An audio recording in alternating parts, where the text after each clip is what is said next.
சான்றோர் பெருமக்கள் அனைவருக்கும் அடியேன் தொல்காப்பிய தொண்டன் கலைமாமணி முனைவர் பத்மநாபனின் அன்பு வணக்கங்கள், பணிவான வணக்கங்கள். நாம் இப்போது 14 நூல்களில் ஒன்றாகிய பழமொழி 400 என்ற நூலை பார்த்து வருகிறோம்.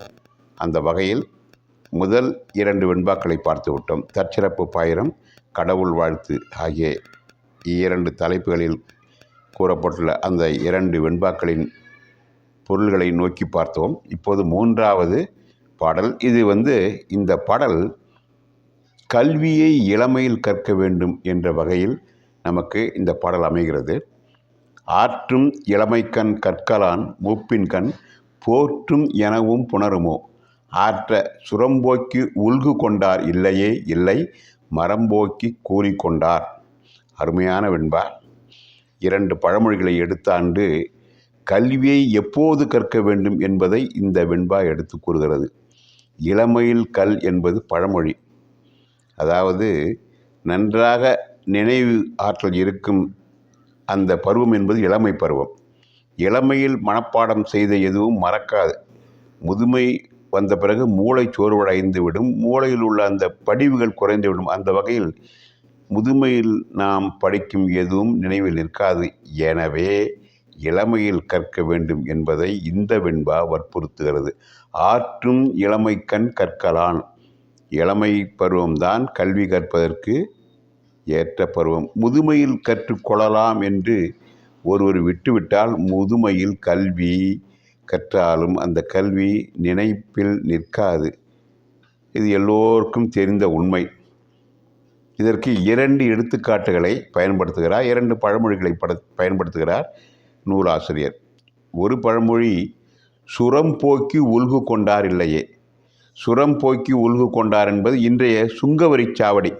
சுங்கவரி சாவடியை கடந்து அந்த சுமைகள் சென்று விட்ட பிறகு அவன்கிட்ட அந்த சுங்கவரியை கேட்கிறது இயலுமா? உங்களுக்கு நன்றாகவே தெரியும். இப்போ தெரியும் இல்லையா, டோல்னு சொல்கிறாங்களா ஆங்கிலத்தில்.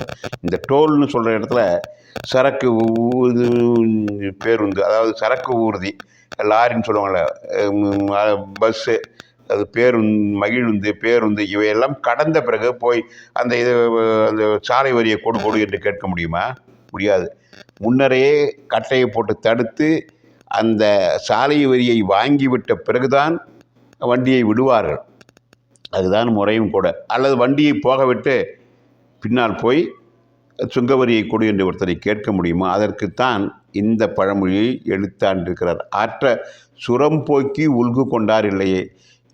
இதே போல், அதாவது எப்படி என்றால், வண்டிகளை போகவிட்டு, சுமை வண்டியோ சரக்கு வண்டியோ அல்லது பயண வண்டியோ எந்த வண்டியோ இவற்றை போகவிட்டு கடமை வரியை வாங்கி கொண்டவர் யாரும் இல்லை. ஏனென்றால் கடமை வரியை வாங்கிவிட முடியாது.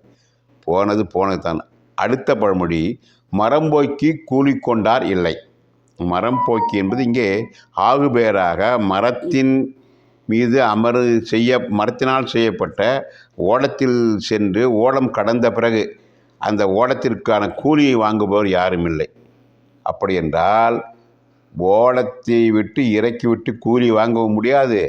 சுங்கசாவடியை கடந்து சென்று விட்ட பிறகு அந்த சுங்க வரியை வசூலிக்கவும் முடியாது, வாங்கவும் முடியாது. அதே போல இளமை கடந்து விட்டால் கல்வியும் கற்க முடியாது என்பது இந்த வெண்பாவின் எடுத்தாளப்பட்ட கருத்து. இந்த கருத்தை விளக்குவதற்குத்தான் அவர் இந்த வெண்பாவை பயன்படுத்தியிருக்கிறார். கல்வியை பற்றி நாம் ஏராளமாக நிறைய கூறலாம். யாதானும் நாடாமால் ஊராமால் என்னொருவன் சாந்துணையும் கல்லாதவாறு என்று வள்ளுவர் கூறுகிறார். இந்த சாந்துணையம் என்பது இங்கே என்னவென்றால், இளமையில் கற்கத் தொடங்கிய ஒருவன் நாம் அனைத்தையும் கற்றுவிட்டோம் என்று நிற்கக்கூடாது. அவன் இறக்கும்தோறும் படிக்க வேண்டும் என்பதை வற்புறுத்துவதற்காகத்தான் வள்ளுவர் கல்வியை யாதானும் நாடாமால் ஓராமால் என்னொருவன் சாந்துணையும் கல்லாதவாறு. அதாவது கல்வி கற்றவனுக்கு எந்த இடத்திலும் புகழ் இருக்கும். எங்கும் சமாளித்து விடலாம், எப்படியும் சமாளித்து விடலாம். அறிவுள்ளவன், படித்தவன் எந்த சூழலிலும் சமாளித்து விடுவான். அதனால்தான் கம்பர் சொல்லும்போது கற்றோர்க்கு சென்ற இடமெல்லாம் சிறப்பு என்று கூறுகிறார். ஏன் நாம் தொடர்ந்து படிக்க வேண்டுமென்றால் கல்விக்கு வரையறை இல்லை. கல்வி கரையில கற்பவர் நாள் சில என்பது நாலடியார். அந்த வகையில் கல்விக்கு கரை கிடையாது. அதனால்தான் நாம் இறக்கும் வரை படிக்க வேண்டும். இம்மை பயக்குமால் ஈய குறைவின்றால் தம்மை விளக்குமால் தாம் உளரா கேடின்றால் எம்மை உலகத்து யாம் காணோம் கல்வி போல் மம்மர் அறுக்கும் மருந்து. கல்வியைப் போல மயக்கத்தை அறியாமை நீக்குகின்ற மருந்து வேறொன்றும் இல்லை என்பது நாலடியார். மற்றவர்க்கு பெண்களுக்கும் ஆண்களுக்கும் எது அழகு என்பதை கூற வந்த நாலடியார் குறிப்பாக ஆண்களை முன்னிறுத்தி குஞ்சி அழகும், குஞ்சி என்பது ஆண் முடிக்கு சொல்கின்ற சொல், பெண்களுக்கு கூந்தல் என்று சொல்வார்கள். குஞ்சி அழகும் கொழுந்தானை கோட்டழகும் மஞ்சள் அழகும் அழகல்ல நெஞ்சத்து நல்லம் யாம் என்னும் நடு நிலைமையால் கல்வி அழகே அழகு என்று நாலடியார் கூறும். கல்விதான் ஒருவருக்கு அழகை கொடுக்கும்.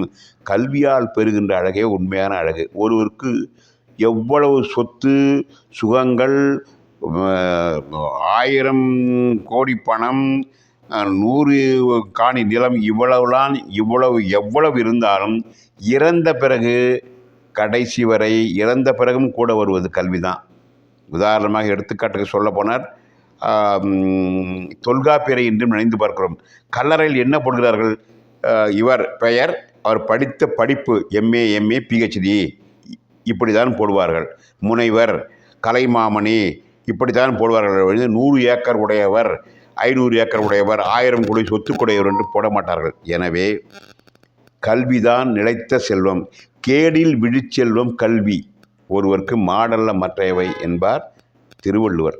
அந்த வகையில் இந்த கல்வியின் பெருமையை எடுத்து வலியுறுத்துவதற்காகத்தான் இந்த பாடல், முதல் பாடல், நூலின் முதல் பாடலாக இதை ஏற்றுக்கொள்ளலாம், வைத்துக்கொள்ளலாம். அந்த வகையில் முதல் பாடலிலேயே பழமொழி 400 கல்வி பற்றிய சிந்தனையை நமக்கு எடுத்து சொல்கிறது.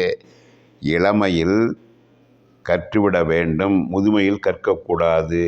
ஏனென்றால் இதற்காக எடுத்துக்காட்டாக அவர் ஆளுகின்ற பழமொழி, சுங்கசாவடியை விட்டு நீங்கிய பிறகு சுங்கம் கொள்பவர் இல்லை, படகிலே கொண்டு வந்து விட்டு மறுகரையில் விட்டுவிட்டு பிறகு கூலி வாங்குபவரில்லை. படகில் போகும்போதே கூலி வாங்கிவிட வேண்டும், சுங்கசாவடியில் வண்டி நிற்கும் போதே கூலியை விட வேண்டும். அதேபோல் இளமையில் கற்கும் போதே கற்றுவிட வேண்டும். அந்த வகையில் இந்த பாடல் இளமையில் கல்வி கற்க வேண்டிய அவசியத்தை நமக்கு தெளிவாக எடுத்துரைக்கிறது. அதற்காக 2 பழமொழிகளையும் எடுத்து ஆளுகிறது என்று கூறி, இனி 2ஆம் பாடலில் நாம் மீண்டும் சந்திப்போம் என்று கூறி உங்கள் அனைவருக்கும் எனது மனமார்ந்த நன்றியை தெரிவித்து நிறைவு செய்கிறேன். நன்றி, வணக்கம்.